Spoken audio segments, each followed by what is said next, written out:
김수민의 뉴스 밑장 대선 전환. 반갑습니다. 김수민입니다. 이제 벌써 연말이네요. 연말이 다가올수록 대통령 선거는 개판이 되고 있습니다. 진짜 요즘에 가소로운 게, 사실 유권자는 정치 구조나 제도의 영향을 강하게 받기 때문에 거기에 따라서 투표 심리나 투표 행태가 좌우가 됩니다. 크게 좌우되죠. 다수의 유권자가 적용을 받는 그런 구조적인 제약, 이런 게 있습니다. 그래서 저는 이재명, 윤석열 후보가 1, 2등을 달리고 있는 현실에 대해서는 그러려니 합니다. 근데 좀 가소로운 거는, 한쪽이 다른 한쪽보다 낫다고 강변하는 게 가소롭지 않습니까? 아니, 한쪽이 저쪽보다 더 나쁘다고 생각을 해서, 혹은 어차피 한쪽은 옛날부터 내가 제껴놓은 곳이라서 나머지 한쪽을 찍는다, 거기까지는 오케이요. 근데 뭐 와가지고 한쪽이 다른 쪽보다 낫다고, 그것도 가소롭지만 뭐 거기까지는 그렇다 칩니다.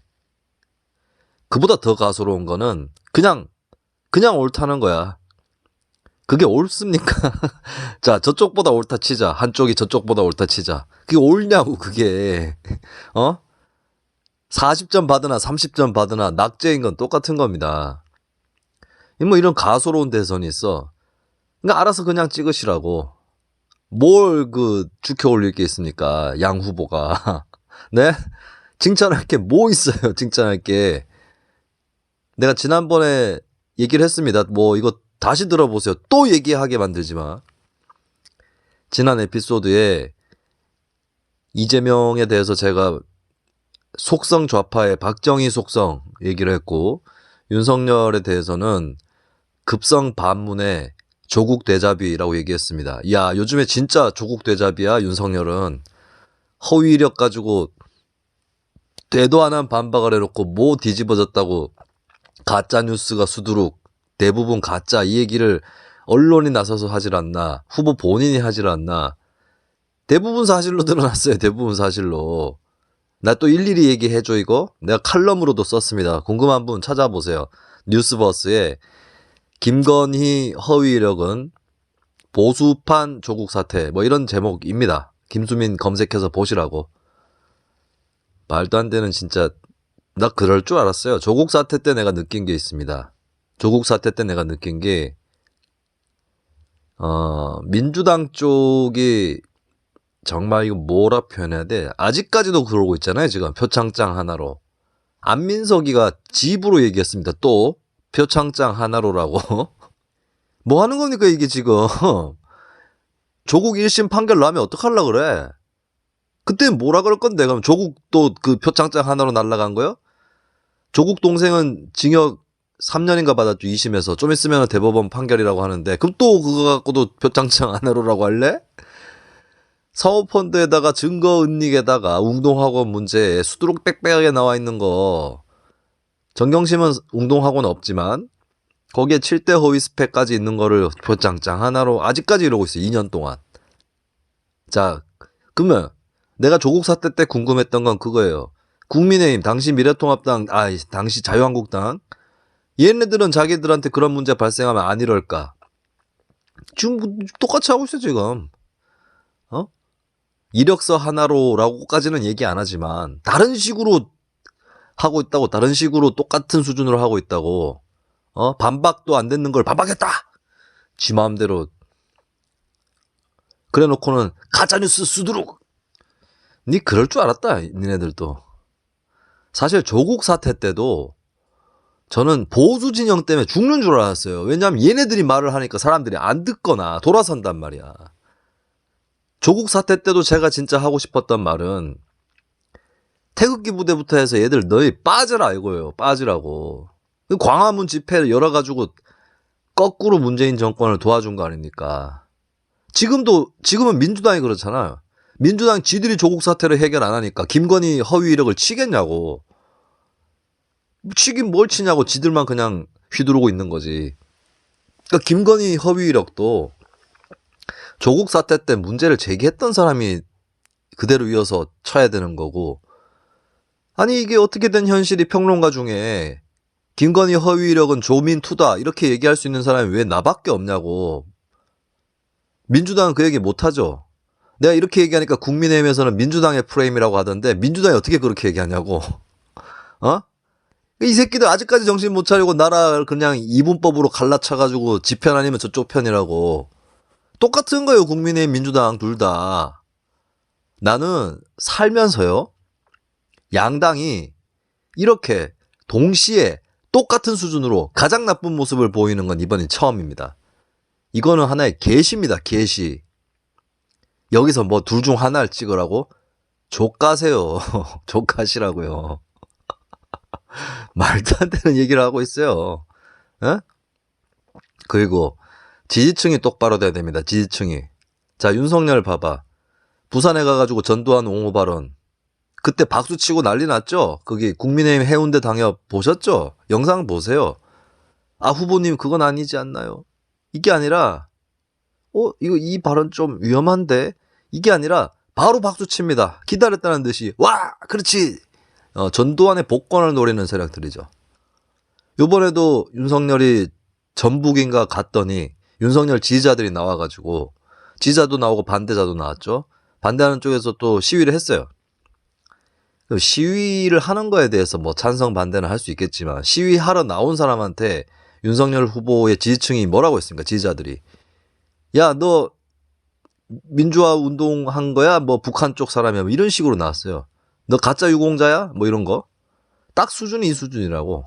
뭐 이런 사람들 끼고 뭘 할 건데. 아니 윤석열 본인이 이 사람들하고 뭐 그렇게 크게 다릅니까? 에? 계속되는 일변도의 행보들을 보면 또 자유 가지고 말실수 나왔죠. 내가 뭐 이런 것까지 지적하기도 지친다. 방송 돌면서 얘기도 하지만. 야, 이재명 대장동 의혹 사람 또 죽었어요. 처음에 돌아가실 때는 어쨌든 명복을 빕니다. 뭐 그 다음에 뭐 두 번째 뭐야? 두 번째 뭐죠? 미치겠네? 지금 그게 방송에서 생방에서 미치겠네라는 말을 해? 누가 미칠 지경입니까 지금? 뭘 잘했다고 대장동. 봐봐, 윤석열하고 둘 다 또 사과하네. 뭐 대장동 또 이재명이 사과한다고 했는데 지가 뭐 초반에 교만하게 보였던 거 뭐 그 정도 사과한 거지 지 사업에 대해서 사과한 게 아닙니다. 고발 사주는 윤석열이 또 다른 사건을 스스로 불러일으켰죠. 내가 전에 얘기했잖아. 제보자하고 언론 공격한 거. 다 거짓말이죠. 그거. 근거가 어디 있는데. 그리고 제보자와 언론의 처음 보도 내용은 사실로 드러났습니다. 사과 안 하죠. 김건희 허위 이력에 사과한다면서 뭐라고 했죠? 이유화를 불문하고 국민의 눈높이? 자, 사과할 때 국민의 눈높이라는 말을 하는 사람을 조심하십시오. 사과할 때. 그렇게 얘기하는 사람 조심하십시오. 그거는 지가 별 잘못한 건 없는데 사람들이 뭐라고 하시니, 사람들 수준이 그렇게 까다롭게 요구를 하시니 내가 그냥 맞춰드립니다. 이 뜻입니다. 국민의 눈높이라고 얘기한 사람들 누구 있는지 검색을 해보라고. 그렇게 치면 조국도 사과한 거야. 그렇게 치면 이명박도 사과한 거고 박근혜도 사과한 겁니다. 사과법이라는 거는 지가 뭘 잘못했는지 구체적으로 얘기하는 게 사과예요. 하여튼 수준 이하들을 대선 후보로 뽑아놓고, 대선 후보로 뽑은 정당과 지지층은 뭔데? 좀 부끄럽게 생각을 하고, 적어도 여기 와가지고 뉴스미자에 와가지고는 한쪽이 다른 쪽보다 낫다는 까부는 소리 하지 마세요. 정확하게 추를 맞춘 듯이 같은 수준으로 가고 있으니까. 찍는 건 니네 마음입니다. 여기 와서 까불지 말라고. 나는 2012년 대선 때도 1번, 2번 둘 다 안 찍었습니다. 지금 통할 것 같냐고 나한테 그게. 그리고 정말 중요한 거. 뭐 되면 뭐 어쩔 건데 된다 치자. 1번이든 2번이든 된다 칩시다. 잘 될 것 같아? 웃기는 얘기하지 마세요. 자, 지금 이재명 지지자나 윤석열 지지자가 둘 다 싫다고 하는 사람한테 뭐라고 까불 수 없는 게, 이재명은 문재인 대통령 긍정평가율보다 더 낮습니다, 지지율이. 이런 여권 후보가 어딨어? 김영삼, 노무현, 박근혜, 대통령하고 같은 정당 소속으로 대통령 후보 된 사람들이에요. 이 사람들 지지율은 당시에 대통령 임기 후반에 있던 현직의 지지율보다는 높았습니다. 항상. 심지어 정권 창출에 실패한 사람들, 재창출에 실패한 사람들 있죠. 이회창, 정동영, 뭐 이런 후보들 있죠. 이 사람들도 현직 대통령보다는 지지율 높았습니다. 근데 이재명 혼자 한국 사회에 경이로운 기록을 쓰고 있어요. 현직 대통령보다 지지율이 더 낮은 여권 대선 주자 이재명. 뭐 그런 주제에 어디 가가지고 국민의힘을 막기 위해 찍어달라고? 부끄러운 줄 알아야지. 스스로 문제를 파악을 하시던가. 그리고 윤석열 지금 지지율 얼마입니까? 요즘 하락세인 것 같은데, 참 내가 한 11월 초 10월경부터 경고를 했어요.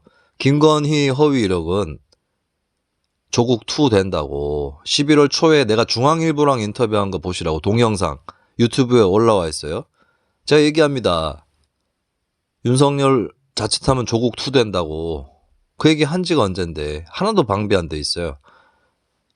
조국 사태 때 민주당하고는 또 사뭇 다른 맛이 있어. 국민의힘은 방비 안 돼 있는 거. 국민의힘 윤석열 후보의 지지율은 정권 교체를 바라는 사람들의 비율 50 내지 60%입니다. 근데 윤석열 지지율은 40이 안 넘어가요. 뭐냐 30대입니다. 그리고 이재명한테 뒤지는 여론조사가 나옵니다. 뭘 얘기하는 건데. 니네 수준이 안 된다고. 안 됩니다. 니네 수준이. 적극적으로 어디 가서 얘기할 수준이 안 된다고. 둘 중에 덜 나쁜 놈 찍으세요. 이런 말을 할 수준이 안 된다고. 이재명은 지 입으로 얘기하더만. 지 입으로 둘 다 싫어하는 사람이, 그러니까 두 후보 다 싫어하는데 어떻게 합니까? 이러니까 그래도 덜 나쁜 쪽을 찍으세요라고 지 입으로 얘기합니다.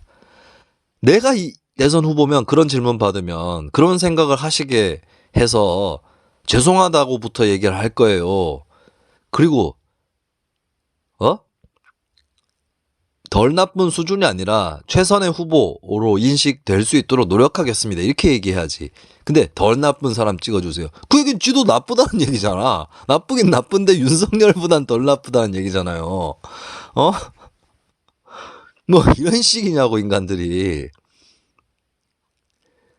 이번 대선의 특징이 뭐냐면, 자, 2012년 대선 같은 경우는 박근혜 대 문재인 둘 다 대깨들이 있죠. 양쪽 다 대깨박, 대깨문 둘 다 있는 거죠. 양쪽이.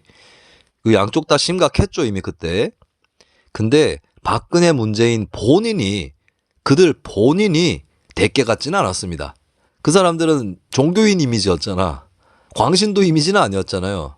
근데 지금은 윤석열 이재명은 그냥 자기가 대깨야. 자기가 대깨들이에요. 정말 뭐 컨텐츠 없는 거야 알고 있었지만 보기도 싫다.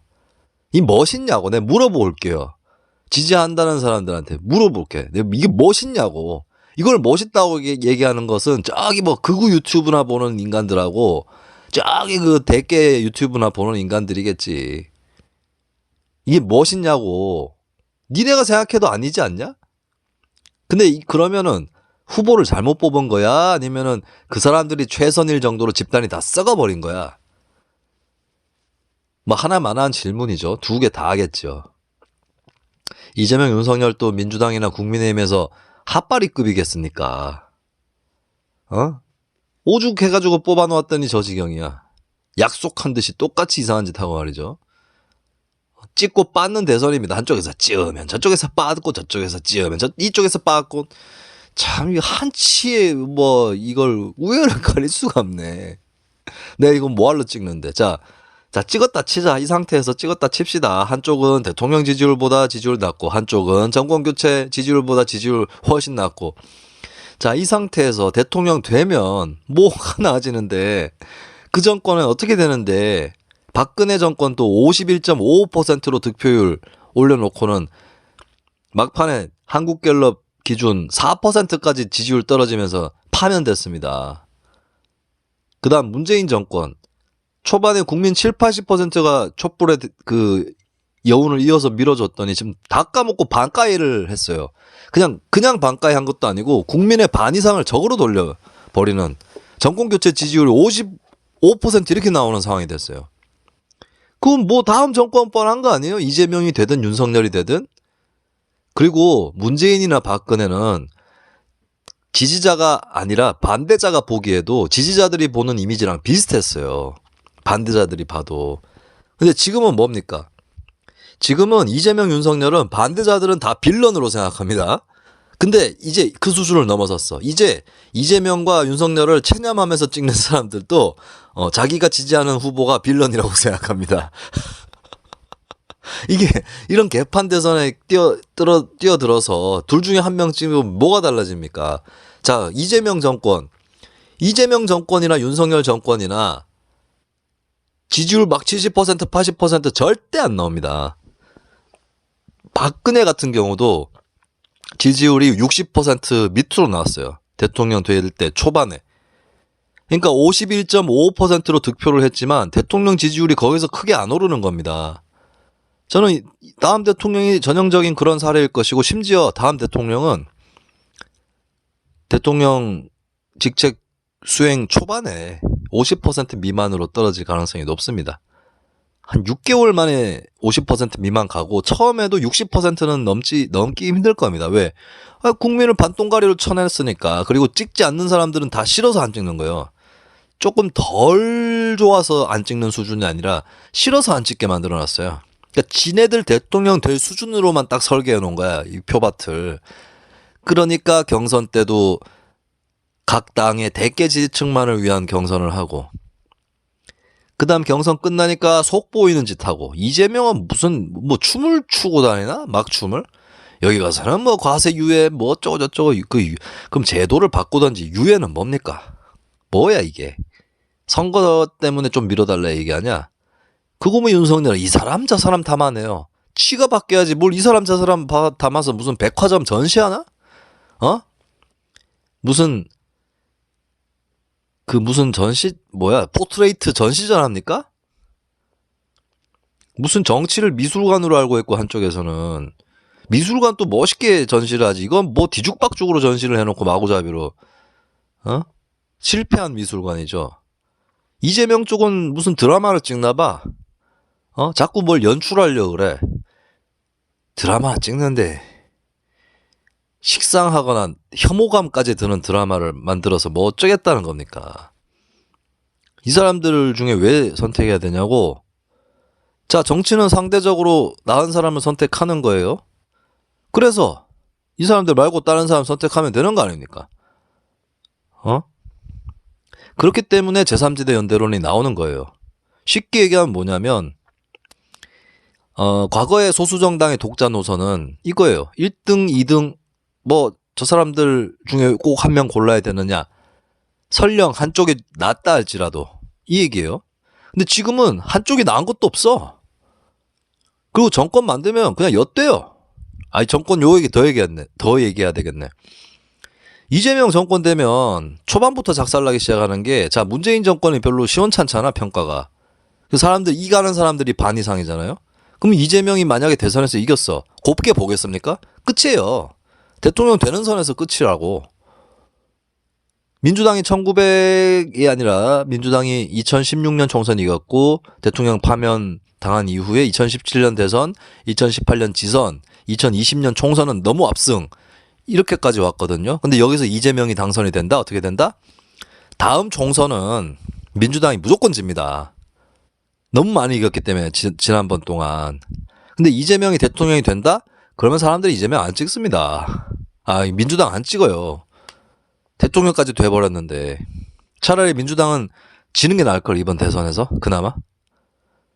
내가 이 얘기를 했더니 못 알아쳐먹은 애들이 유튜브에 김수민 안티 유튜브 이런 것도 있나? 뭐 하여튼 그런 게시물이 하나 있더라고요. 야, 니네가 정치의 법칙을 그런 거는 하나도 연구 안 하고 공유 안 하고 토론하지 않고 맨날 니네 선전 논리만 갖고 주구장창 읊어댔으니 머리에 들어갈 리가 있냐 그게. 생각을 해보라고 이 멍청이들아. 니네가 지난 총선 때 왜 이겼는데 2020년 총선 때 왜 이겼어? 박근혜 탄핵하고 이 여운 아닙니까? 아직 덜 끝났다. 심판은 계속된다. 이래가지고 민주당 밀은 거 아닙니까? 많은 사람들이.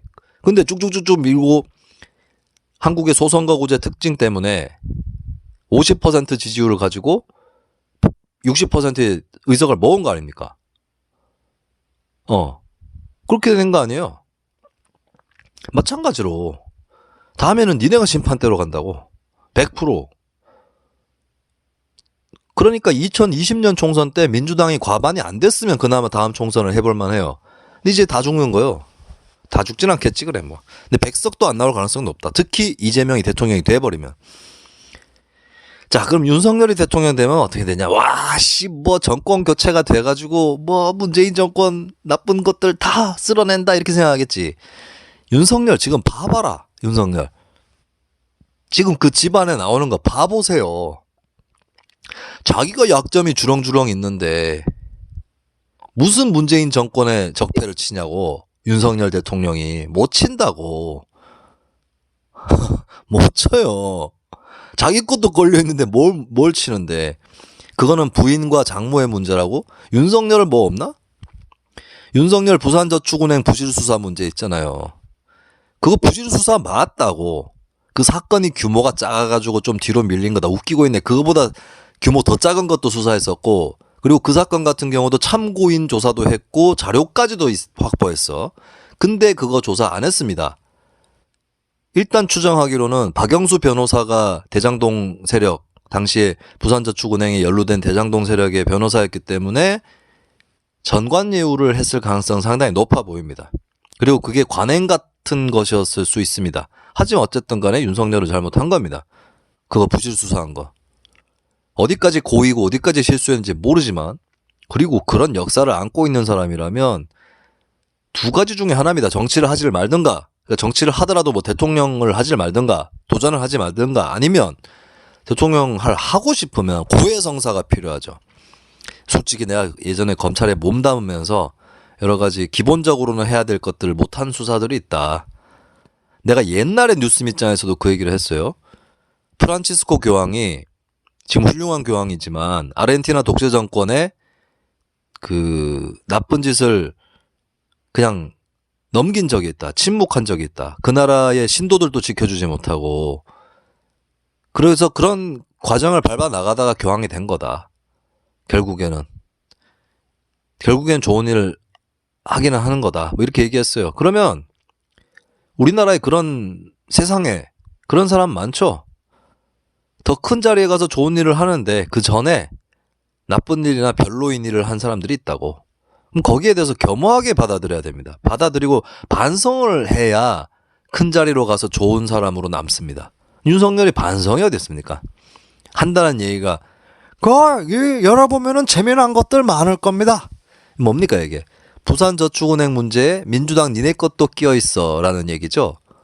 아, 그럴 수 있죠. 끼어있을 수 있죠.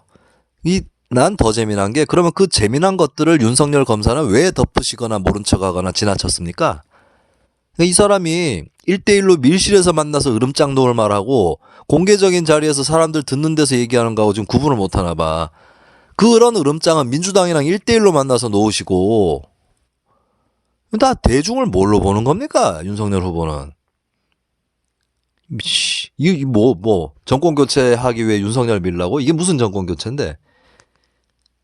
대통령 스스로가 약점이 그렇게 있는데. 김건희 씨 문제도 봅시다. 아니, 진작에 그러면 영부인 같은 건 없다. 등판 없다. 정치인 배우자가 정치 꼭 도와야 되냐. 청와대 이 부속실 없애겠다. 진작에 얘기하시지. 언제는 뭐 적절한 일을 하겠다. 언젠간 등판한다. 뭐 이러고 있다가 이제 와가지고 부인 허위 이력 해명 못하겠으니까 등판 안 한다 이 얘기잖아요. 그거 100기 아닙니까? 100기. 깃발 든 거 아냐? 이 뭐냐고, 없어 보이게 진짜. 그래가지고 정권 교체되면 뭐 문재인 정부의 문제를 친다고? 그냥 다 덮입니다. 오히려 다 덮여. 대통령 본인이 약점인데 박근혜가 이명박 못 쳤잖아. 지 문제가 있으니까 못 치는 거 아닙니까? 근데 뭐 윤석열이 돼서 문재인 정권을 뭘 심판하냐고. 그리고 윤석열 사법 리스크 이런 거 안 거쳐 있다가 나중에 드러나면, 특히 정권 초기에 드러나면 또 엄청난 불상사가 생깁니다. 민주당 의석이 굉장히 많잖아요. 정권 초기에는 어차피. 그리고 이재명도 마찬가지인 게, 이재명은 민주당 의석 많은 게 버팀목이 된다 생각하겠죠. 정권 초기에. 내가 아까 얘기했잖아. 총선 때 민주당 질 거라고. 그럼 어떻게 된다? 의회 구성 바뀌고 이재명 코너로 몰리는 겁니다. 네. 이재명이나 윤석열이나 2024년쯤에는 총선을 전후해서 큰 고비를 만납니다.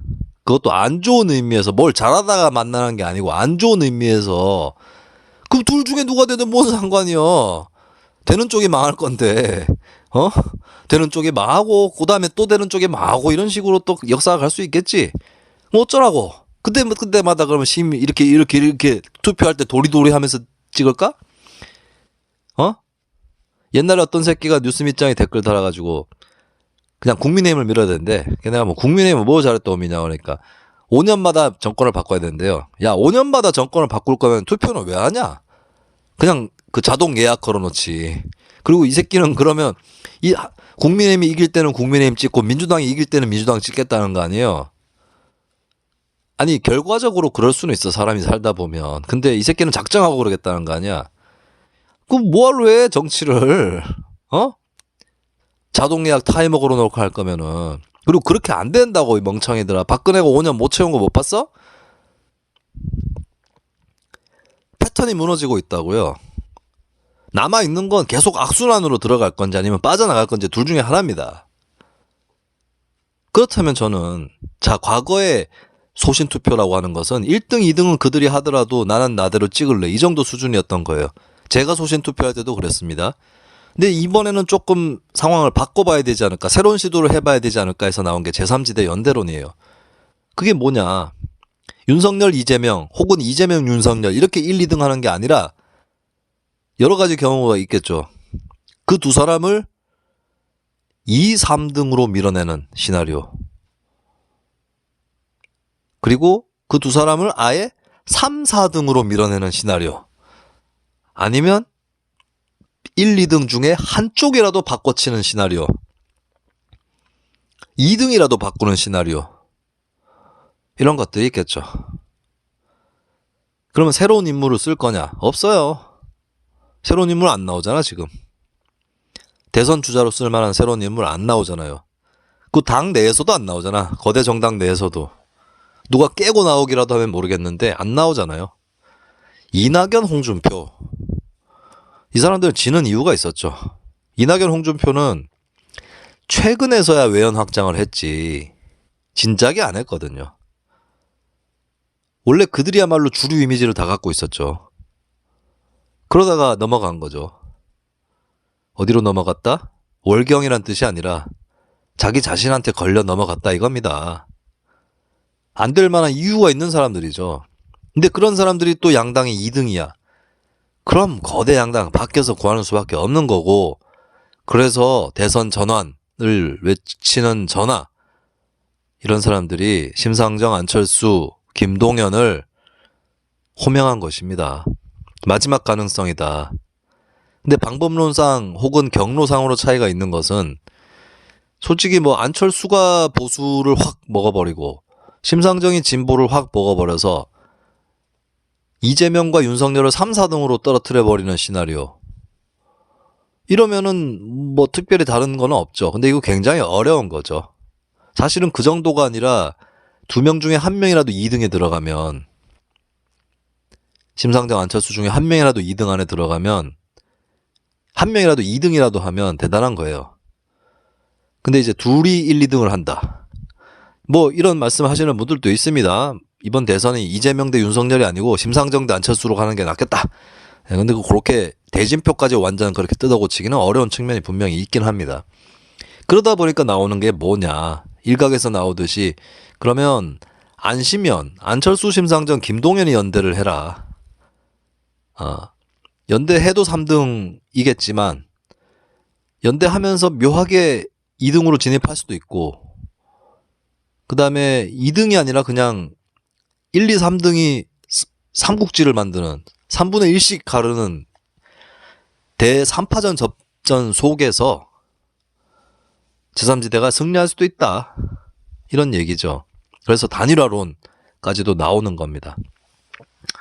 현재까지는 진척이 잘 안 되고 있습니다만은 저는 1등, 2등, 현재 1등, 2등 중에 하나를 고른다라고 하는 말도 안 되는 씨알도 안 먹히는 거에 동조하지 않습니다.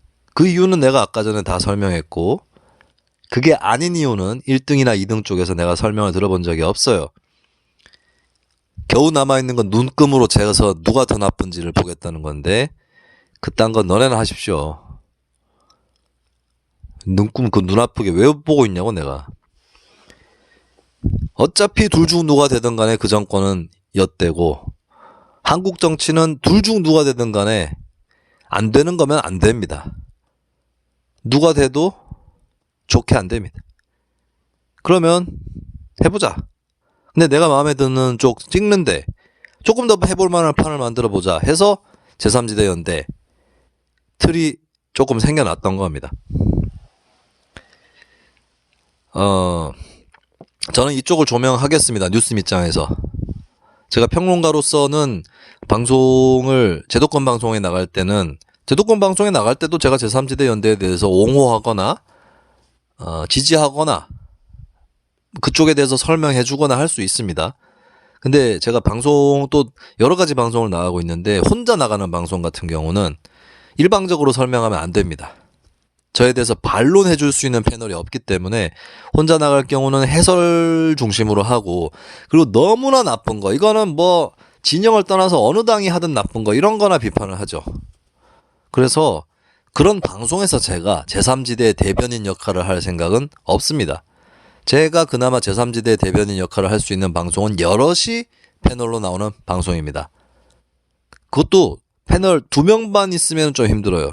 2명만 있으면 2명 있는데 제가 끼는 것도 좀 힘든 측면이 있습니다. 왜냐? 패널이 2명인데 제가 있다. 그러면 친국민의힘이나 친민주당 둘 중에 하나는 없다는 얘기예요. 그럼 제가 없는 쪽까지 어느 정도는 소화를 해줘야 됩니다. 근데 이런 경우에 제가 마음에 없는 말을 할 수는 없기 때문에 근데 어떤 당이든 간에 나름의 참작할 이유는 있을 수 있어요. 까이면은 제가 이런 면이 있어서 좀 그렇다 이렇게 얘기를 해주긴 합니다. 그리고 그렇게 변호할 건덕지조차도 없을 때는 그냥 설명, 그 당의 논리, 그 당에서는 이렇게 얘기하고 있다. 그거라도 설명해 줍니다. 근데 뭐 되도 안 하고 진짜 나도 깔 수밖에 없다. 내가 오히려 더 세게 깔 수밖에 없다 싶은 건 깝니다. 대신에 그 자리에 나온 쪽 당도 세게 까버리자. 근데 패널이 3명 이상 나온다 했을 때는 제가 제일 편합니다. 예, 그럴 때는 제가 제3지대 연대 대변인 비슷하게 해도 돼요. 그리고 방송가에서도 알고 있습니다. 제 성향을. 진보 보수로 치면 진보 성향이고 민주당 국민의힘으로 치면은 둘 다 아니고 그리고 제3지대 연대라든지 혹은 제3지대 연대가 아니더라도 심상정 후보나 안철수 후보 쪽에 입장을 설명해 줄 수 있는 잘 설명해 줄 수 있는 패널로 알고 있습니다. 제작진이. 근데 혼자 나갔을 때 제가 그걸 깨면 안 되는 거죠. 혼자 나갔을 때는 한쪽의 대변인처럼 하면 안 되는 거죠.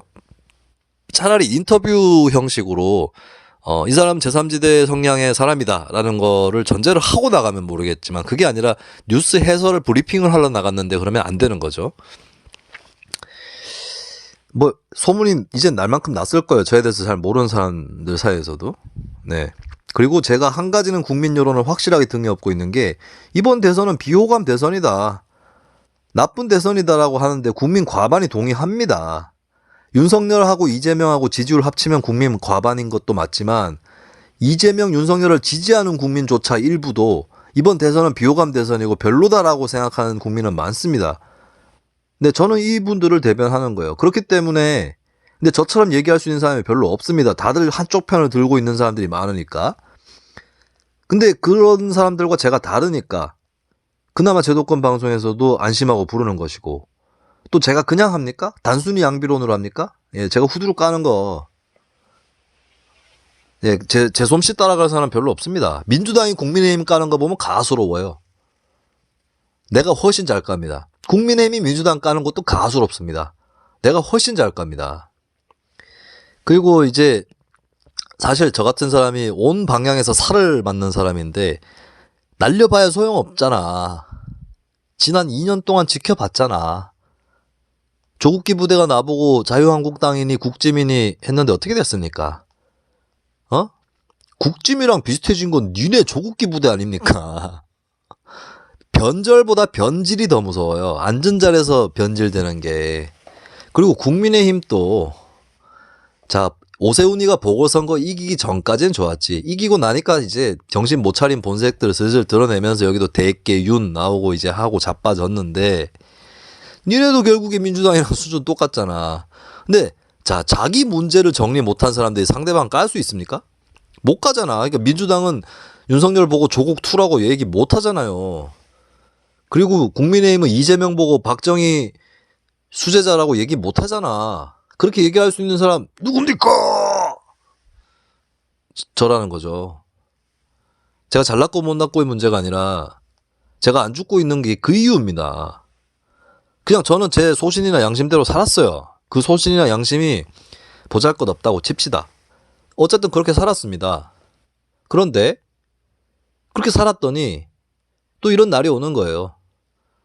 어디서나 부르려고 하는 사람이, 물론 이것도 언제까지 가겠습니까? 그리고 다음 정권, 윤석열 정권이 되든 이재명 정권이 되든 제가 제일 먼저 표적이 될 가능성이 높습니다.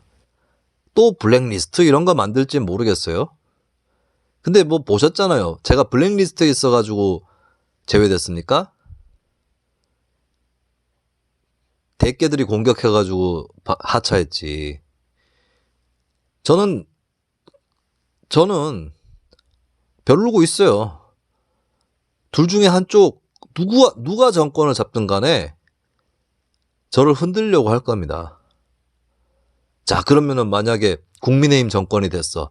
그러면 국민의힘 애들이 김수민이가 민주당 치는데 크게 공헌했지. 제가 우리를 지지하지는 않았지만 쟤는 인정해줘야 돼. 이럴 것 같습니까? 안 해줍니다. 국민의힘은 민주당을 살려두지 나 같은 놈을 살려두지 않는다고. 그 다음에 민주당 정권이 들어선다? 민주당은 국민의힘을 살려두지 날 살려두지 않는다고. 그럼 어떻게 된다? 저는 누가 되든 니네가 얘기하는 그 가능성 높은, 현실 가능성 높은 그 두 가지 경우든 중에 어느 쪽이 되든 나는 싸워야 돼 또. 근데 싸우자고. 둘 중에 저울질해서 내가 붙는 게 아니라 둘 다 싸우겠다고. 왜냐? 너희는 한편이라니까. 자, 민주당이든 국민의힘이든 두 가지 선택지가 있다고 칩시다. 하나는 자기가 50% 먹고 상대방이 50% 먹는 거예요. 하나는 자기가 40% 먹고 상대방이 30% 먹고 나머지 30은 다른 다양한 세력이 또 가져가는 거예요. 433이냐 5대5냐 어디를 고를 것 같아요? 국민의힘이나 민주당이나 똑같습니다. 둘 다 5대5 고릅니다. 얘네들은 국민의힘이나 민주당은 자기들이 대선에서 살짝 지는 게 낫지 제3세력에 올라오는 것을 최악이라고 생각하는 놈들이 얘네들입니다. 이런 새끼들을 이런 새끼들의 습성을 내가 알고 있는데 왜 찍냐고. 둘 중에 한 명을 왜 골라야 되냐고. 그래서 이번 대선에서 해볼 수 있는 만큼 해보자 이 얘기예요. 그래서 안철수, 심상정, 김동연이 각자 일단 지지율이 올랐으면 좋겠고요.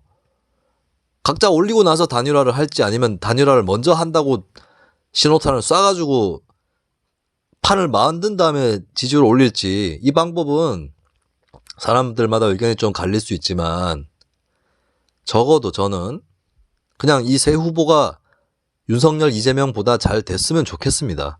그나마 할 수 있는 현실적인 가능성이에요. 그리고 이 세 후보는 연대가 가능합니다. 그 연대가 떨어져 있는 상태에서 공조를 하는 거든 아니면 하나로 뭔가를 해보려고 하는 것이든 간에 이 세 후보는 그게 가능합니다. 자, 안철수 후보하고 심상정 후보, 김동연 후보는 이제 다양한 방면에서의 정책 공약이 많이 나오진 않았어요. 특히 외교안보라든지 몇 가지 비어있는 듯한 부분은 있습니다.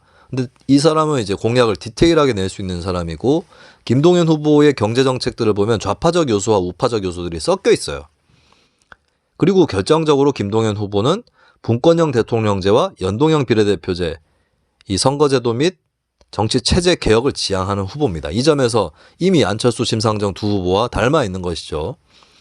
근데 이제 가장 극단적으로 갈리는 게 뭘까, 이들 사이에서 했을 때 안철수 후보하고 심상정 후보하고 제일 크게 갈리는 거는 솔직히 오히려 경제 사회 정책은 같이 이렇게 도모해 볼 만한 게 많아요. 양쪽 다 복지를 확대해야 된다는 입장이고, 그리고 최근에 이재명 이런 사람들이 막 빚을 막 늘려서라도 재난지원금 팍 풀어야 된다고 했을 때 심상정이 지금 나라 세금을, 국민 혈세를 꿀단지처럼 알고 있냐고 한마디 하지 않았습니까? 그리고 안철수 후보도 한국은 기축통화국이 아니기 때문에 빚을 그렇게 내면 안 된다. 사실은 해외를 봐도 미국이나 일본 같은 기축통화국들이 국가 채무 비율이 높지, 스웨덴, 독일, 호주 이런 나라들은 어느 정도 긴장을 하면서 균형재정도 한편으로 추구를 한다고요. 빚을 내지 말라는 얘기는 아닙니다만 빚이 늘어나는 거에 대한 경각심은 갖고 있어야 된다고. 내가 이 얘기는 전에도 했을 거예요. 이재명 네들은 그게 진보인 줄 알아. 빚을 막 내는 게. 그럼 씨발 미국, 일본이 유럽보다 더 진보적이라는 얘기잖아. 말 되냐고. 그러니까 얘네들은 정책을 단편적으로 생각하니까 그래요. 근데 심상정이 나라 세금이 꿀단지인 줄 아느냐, 안철수가 얘기한 기축통화국 유무가 중요하다. 이거야말로 재정정책의 기본을 이들이 알고 있는 것이고, 저는 적어도 안철수가 이재명보다 진보적이라고 생각합니다. 안철수가 이재명보다 더 진보입니다. 적어도. 민주당이 뭔 진보인데. 허재현인가 저한테 곧 고소당할 사람 있죠? 나보고 성희롱했다고, 조민 성희롱했다고. 예, 허재현은 조선일보를 사실적시에 의한 명예훼손으로 고소를 했어요. 조선일보가 사실 해서는 안 될 짓을 했죠, 허재현한테. 허재현의 과거 전력 어떤 걸 가지고 그거를 헤드라인에 막 박으면서 허재현을 비판을 했습니다. 전혀 상관없는 건데, 그거는 조선일보가 사과를 하고 허재현하고 합의를 봐야 될 상황이에요. 근데 허재현은 그러면 이제 돈을 받아낼 수 있는 상황이죠. 근데 저는 허재현한테 돈을 받아낼 수 있다. 왜? 허재현이 저의 빅토리아 시크릿 그 논평에 대해서 조아무개 씨 성희롱이다 이렇게 아예 제목으로 그렇게 박았더만, 그 유튜브 조회수 많이 올려봐라. 금액에 참고가 될 수도 있겠네요. 이거는 허위사실이죠. 사실적시가 아니라 허위사실 명예훼손으로 고소를 당할 겁니다, 저한테. 근데 조선일보한테 허재현 씨가 승소하는 걸 보고 그 다음에 내가 하려고. 고소는. 네, 요런 거 고소는 막 급하게 할 필요 없습니다. 공소시효만 안 넘기면 되니까. 이 허재현이가 안철수, 심상정 연대 그때 회동하고 그랬잖아요. 제3지대 연대 얘기 나오니까 허재현이가 어떻게 심상정 정의당은 민주당보다 더 오른쪽에 있는 국민의당과 손을 잡냐. 야, 뭐 오른쪽이냐고 이게. 민주당은 좌우가 없어요. 언론중재법 같은 반자유, 반민주적인 악법을 추진하는 당이 무슨 언론중재법 개정안이죠, 정확히. 민주당이 뭐 좌인데. 뭘 중도 진보인데, 민주당이. 민주당은 진보니 보수니 그런 거 없어, 민주당은. 안철수가 더 왼쪽이야, 굳이 따지면. 근데 자, 안철수하고 심상정하고 정책적으로 가장 대비가 심한 건 경제정책이 아니에요. 복지나 이런 것 쪽은 아닙니다. 노동 쪽도 통하는 부분이 분명히 있어요. 그러니까 안철수는 비정규직의 정규직화에 대해서는 부정적입니다. 정규직화 하지 말라는 얘기가 아니라 무조건 그렇게 접근하면 어떡하느냐. 차별을 철폐해야 된다고 얘기를 해요. 이거 오히려 진보 진영에서도 많이 하는 얘기입니다. 그렇다면 안철수와 심상정의 정책적 차이가 가장 큰 분야는 무엇이냐? 원전입니다. 원전에서 안철수는 이제 5대 초격차 산업을 육성하겠다라고 하면서 그 5가지 중에 하나로 스마트 원전을 들고 있어요. 근데 심상정 정의당은 녹색당 못지않게 탈원전 이걸 갖고 있습니다. 자, 그럼 이것 때문에 어떻게 될 거냐? 자, 근데 잘 생각해 봐야 될 게 미국을 생각해 보세요. 미국의 탈원전 세력들이 거기도 꽤 있을 거 아닙니까? 어느 당 지지자일까요? 민주당이죠. 미국 민주당. 공화당에도 공화당 보수라도 탈원전은 할 수 있어요. 주장할 수 있는데 미국 공화당엔 별로 없을 겁니다. 민주당이 있을 거예요. 근데 바이든 행정부는 스마트 원전에 대해서 우호적입니다. 그러니까 미국 민주당에는 친원전과 반원전 다 들어가 있어요. 이게 옳다 그러다를 떠나서 원전 반원전이 친원전 반원전이 그렇게까지 진보 보수를 나누는 주제는 아니라는 겁니다. 그리고 어차피 한국에서 원전 문제 굉장히 민감하고 사회적 합의가 필요해요. 그러면 뭐 이렇게 한 정부 안에 친원전 반원전이 같이 있는 것이 그렇게까지 이상한 일은 아닙니다. 어차피 사회적으로 합의해야 된다니까. 그럼 사회적 합의 기구로 넘기면 돼요. 원전이라는 것은 또 원전 개수를 어떻게 하느냐 이런 단일한 사안이 아니라 다른 에너지 믹스, 뭐 재생에너지나 화력이라든지 LNG라든지 또 그 에너지를 어떻게 만드느냐를 떠나서 쓰느냐의 문제도 있죠. 그래서 전력 효율이라든지 에너지 효율 기술이라든지 뭐 전기 요금 문제라든지 다 같이 논의해야 됩니다. 그러려면 그 두 사람 간의 차이는 그렇게 큰 차이는 아닌 거죠. 어차피 사회적으로 합의해야 되는데. 그래서 민주당하고 정의당 손잡는 거나 국민의힘하고 안철수 손잡는 거나 그것보다는 안철수 심상정이 더 가깝다고. 가까우니까 어떻게 해야 된다. 이건 분명하게 나온 건 없지만 어쨌든 저는 두 후보가 김동연 후보까지 합쳐서 윤석열, 이재명보다는 훨 낫지 않습니까? 내 맘이다. 아니, 낫잖아. 자, 거꾸로 생각해 봅시다. 안철수하고 심상정이 윤석열이나 이재명처럼 대장동 의혹이나 고발사주 의혹 같은 거 있으면 어떻게 됐겠습니까? 벌써 날라갔어요. 소수정당의 핵심은 도덕성입니다. 나는 윤석열, 이재명이 왜 다수정당에서 짱 박혀서 정치하는지 알겠습니다. 왜냐? 유사시에 지가 불리할 때 리스크, 사법 리스크든 가족 리스크든 이런 거 있을 때 보호받으려고 하는 거예요. 다 쪽수로 보호하는 거잖아 어차피. 대장동 수사 왜 안 되는데. 민주당 쪽수 때문 아닙니까? 검찰이 알아서도 수슬기겠네. 마찬가지예요. 윤석열이 저 의혹이라든지 저 문제들에도 버티는 이유가 뭔데? 국회의석 100석짜리 이상의 정당이 버티니까 버티는 거예요. 그럼 윤석열이 국민의당하고 이재명이 정의당을 했다 치자. 죽어요. 끝입니다. 당에서도 그냥 바로 끌어내립니다. 당에서도 끌어내려요. 그리고 재판 가고 뭐 사실 죄가 드러나기 전에 이미 구속될 수도 있습니다. 이재명, 윤석열이 소수정당 출신이면.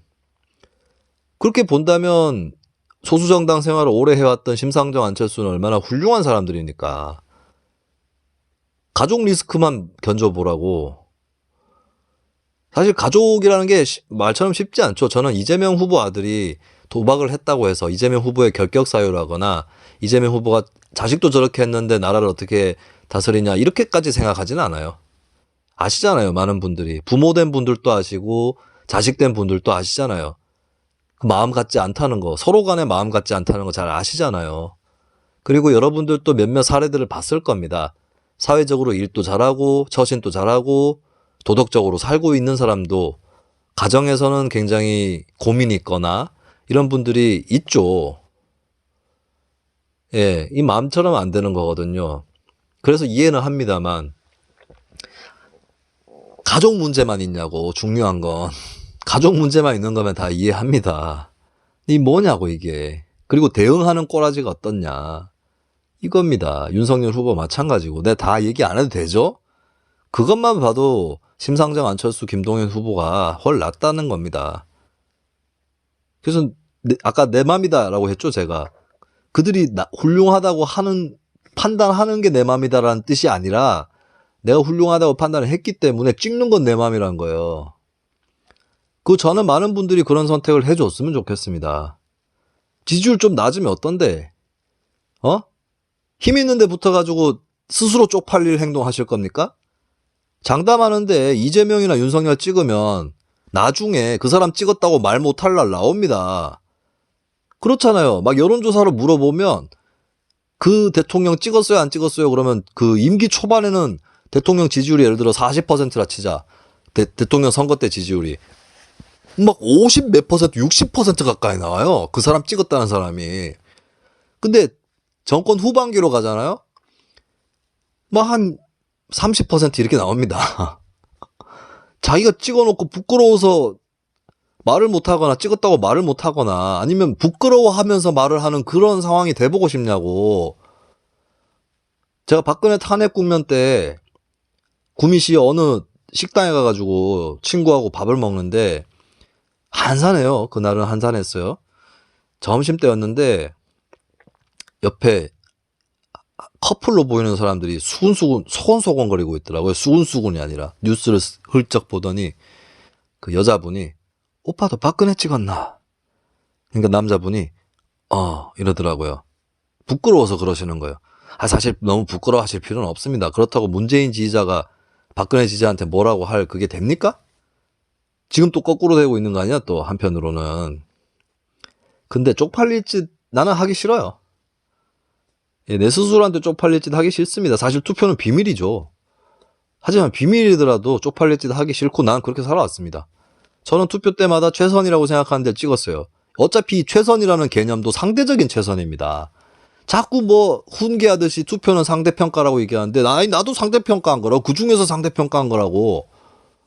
올라와 있는 투표지에 올라와 있는 사람 중에 내가 제일 선호하는 사람을 찍어야 될 거 아닙니까? 대통령을 해야 된다 이 사람이. 그래서 찍는 거 아니에요? 난 그렇게 찍을 거라고 이번에도. 예. 그리고 저 같은 사람들 한번 같이 움직여 보자고요. 결과는 몰라요.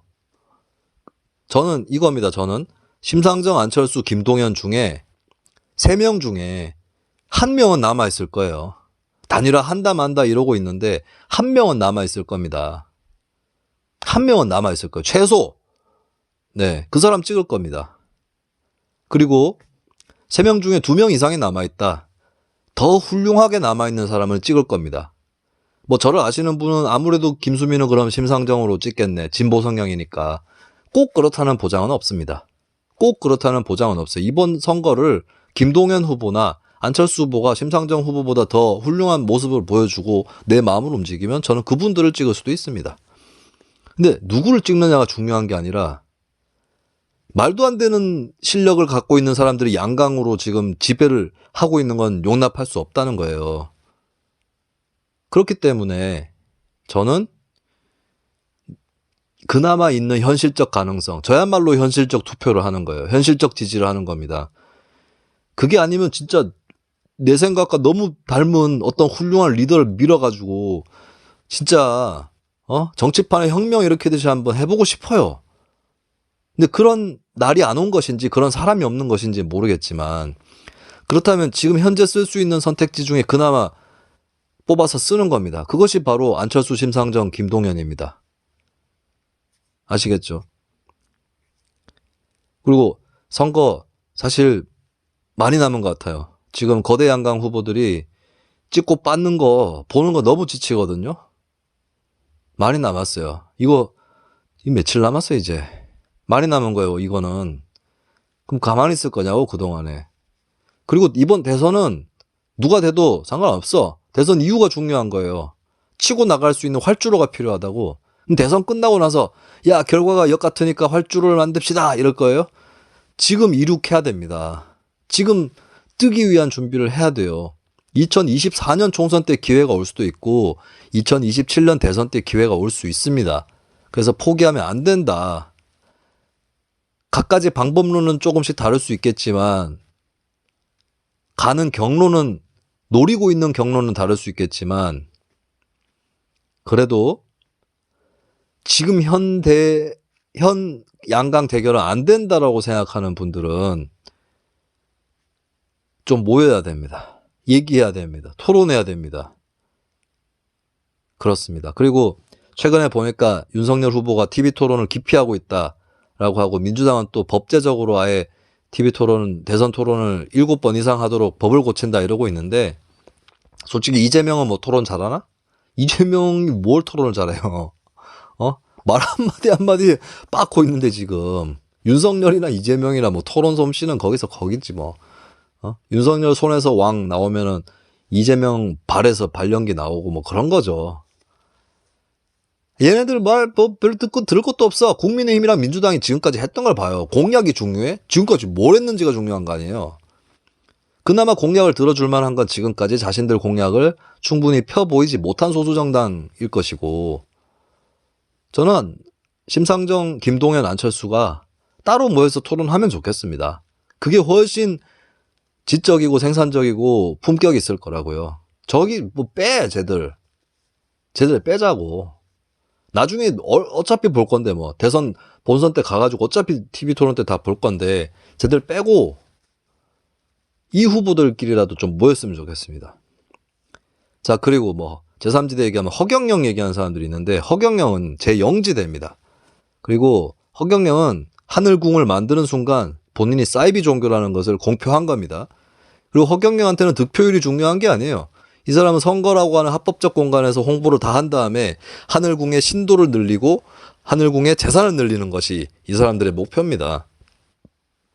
암암리에 전파하는 사이비 종교의 방식이 아닌, 그러면 저쪽을 왜 찍어줍니까? 찍어줄 이유가 없어요. 허경영한테는 지지율이 중요한 게 아닙니다. 어차피 중요한 것도 아니고. 허경영은 지지율이 0%가 나와도 그걸로 홍보를 해가지고 하늘궁 신자를 늘리는 게 목표입니다. 그러니까 하늘궁에 도움을 주시고 싶은 분은 허경영을 찍으시라고. 허경영의 하늘궁에 자기가 신도가 되진 않더라도 거기에 신도 늘려주는 거를 도와주고 싶은 분은 허경영을 찍으십시오. 근데 뭐 솔직히 뭐 대개 명이든 대개 윤이든 뭐 그 광신도들하고 뭐 크게 다른 게 뭐가 있나. 재산 갖다 바치고 이런 사람은 좀 적겠지만 무작정 뭐 그러고 있는 거죠. 아유, 네. 대선판 또 지쳐. 네, 다음부터는 좀 포지티브한 얘기를 들고 찾아오도록 하겠습니다. 이번 편은 좀 짧게 끝낼 줄 알았더니 또 1시간 육박하게 됐네요. 저는 이만 다음에 인사를 드리도록 하는 것을 기약하면서 물러나도록 하겠습니다. 또 조만간에 저희 셋이 녹음한 에피소드 올라옵니다. 꼭 들어주세요. 아수라 발발타